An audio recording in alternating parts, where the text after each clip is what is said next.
किसान अध्यादेश बिल के विरोध में जहां पूरे हरियाणा और पूरे पंजाब के किसान जो है वो सिंधु बॉर्डर और अटारी बॉर्डर पर जमे हुए हैं, आज जो है वो पलवल के किसान भी उनके समर्थन देने के लिए लगातार चल रहे हैं। और इस समय आप देख सकते हैं कि भारी संख्या में जो किसान हैं, सैकड़ों की संख्या में किसान वो हैं पलवल से कूच कर रहे हैं। और पंजाब केसरी की टीम लगातार किसानों के साथ है, लगातार किसानों के बीच पहुंच रही है। तो किस तरीके के हालात किसानों के हैं, किसानों के बीच में ही हम बैठे हैं, उसी ट्रैक्टर पर बैठे हैं जो जहां पर किसान जो है आज अपने साथियों को समर्थन देने के लिए पहुंच रहे हैं।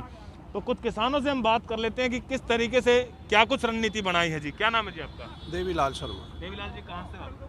बजादा पहाड़ी। कितने टाइम से आप खेती बाड़ी कर रहे हैं? 40 साल हो गए। क्या दिक्कत क्या लग रही है आपको? इस बिल के अंदर क्या दिक्कत लग रही है? दिक्कत लग रही है, ना तो हमारा सही आड़त पर मूल्य मिल रहा। अच्छा। पैसे नाज डाल देते हैं, पैसे ही नहीं मिलते हैं, मनमारी खरीद करते हैं। अब ये जो और ये कानून लागू कर रहे हैं, इससे और हमें परेशान है। किसान कोई भी नहीं चाहता कि ये कानून लागू हो। अच्छा। बस ये लागू नहीं होने चाहिए बिल्कुल भी, इससे परेशानी है।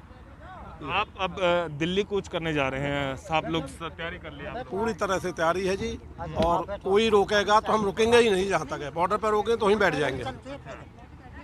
जब आएंगे, जब ये मान ली जाएंगी हमारी मांगे। आप भी आए हैं बाबा, काफी बुजुर्ग भी हो गए आप।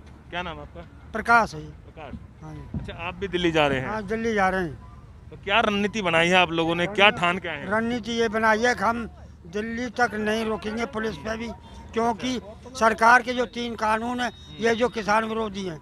नरेंद्र मोदी कहते थे मैं स्वामीनाथन रिपोर्ट लागू करूँगा, लेकिन वो तो कर ही नहीं।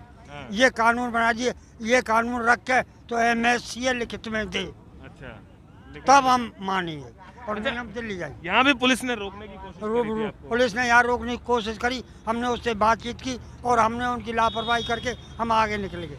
अच्छा। हाँ जी, हम नहीं रुके उन पर। नहीं रुके। हाँ जी। तो अब आगे की तैयारी है। कुछ और भी किसान हैं, कुछ युवा किसान भी हमारे साथ, सबसे बातचीत करेंगे हम। पहले बाबा कैसे माला वाला पहनी हुई है? हाँ, मैं यूनियन को अपनी को अध्यक्ष हूँ। अच्छा। हाँ। तो अध्यक्ष आप ही हो? हाँ। अच्छा, इस टीम के अध्यक्ष हैं? हाँ। कहाँ से हो बाबा आप? पलवल से। पलवल से? हाँ। तो आपको तो काफी अनुभव होगा खेती बाड़ी का, किसान काफी टाइम से खेती बाड़ी कर रहे होंगे आप तो? अनुभव है, 100 हमारे ऐसी कर दी। अच्छा। 20-20 हजार नुकसान तो धोलन में दे दियो। अच्छा। और जाकर बाजरा व बाजरे खरीद की बंद कर दी गवर्नमेंट ने, एक दिन खरीद के। अच्छा। बाजरे वे घर में पड़े। अच्छा। और जमींदार तो मार दिए, ठहर कहा करे मार दिया ठोर। और का ठहरी मार रखियो जब आप भाभी नु दे दी। अच्छा। तो अब क्या लगता है आपको कि जितने किसान इकट्ठे हो रहे हैं, चारों तरफ से किसान एकत्रित हो रहे हैं, तो कुछ प्रभाव पड़ेगा? मोदी सरकार के कुछ असर होगा? मोदी सरकार चेंज कर सकती है? मान जाएगी तो मान जाएगी, दिल्ली उखाड़ देंगे किसान, दिल्ली उखाड़ देंगे। मरने से आगे तो हद है, मर जाएंगे, भूखे तो मरेंगे। कौन से खोएंगे जब सरकार छोड़ी नहीं रही, किसान थोड़ा तो कर दियो। अच्छा।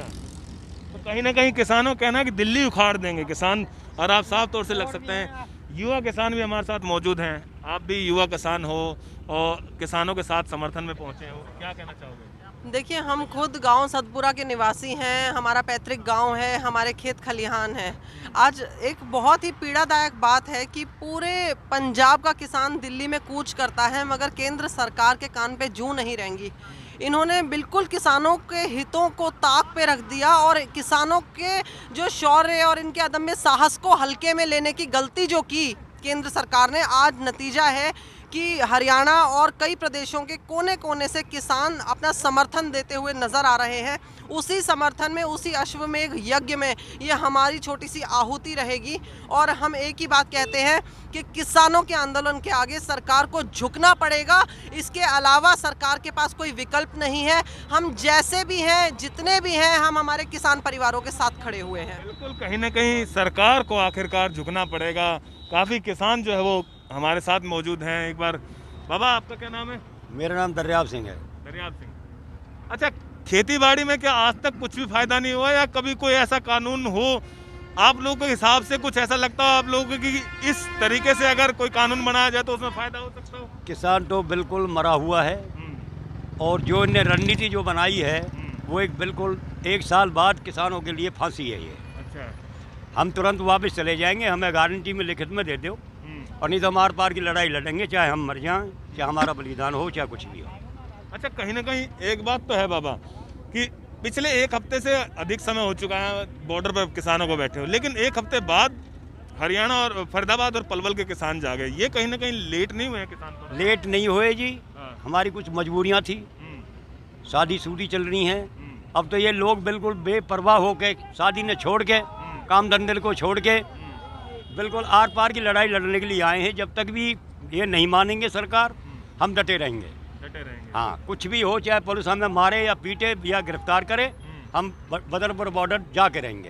तो बिल्कुल आपने देखा कि किस तरीके के हालात और किस तरीके के किसानों ने मन बनाया हुआ है, क्योंकि पिछले 1 हफ्ते से भी अधिक समय हो चुका है तमाम बॉर्डरों को बंद हुए हुए और तमाम किसानों को जो है वो पहुंचे हुए। और आज फरीदाबाद और पलवल के किसान जो है वो अभी पलवल के किसानों ने चलना यहाँ से मूव करना शुरू कर दिया और इन्होंने मन बना लिया है कि जब तक सरकार इन लोगों की मांगे नहीं मानेगी, ये लोग बदरपुर बॉर्डर को जाम रखेंगे। और इनके साथ साथ अगर कल सुबह तक ये लोग वहाँ पे पहुँचेंगे और उससे पहले की उपेक्षा करी जाए तो हजारों की संख्या में और जो किसान हैं वो रास्ते में ये लोग एकत्रित करेंगे और दिल्ली में जाकर के बदरपुर बॉर्डर को जाम करके सरकार को अपनी बातें मनवाने के लिए हर संभव कोशिश करेंगे। फरीदाबाद से अनिल राठी, पंजाब केसरी टीवी।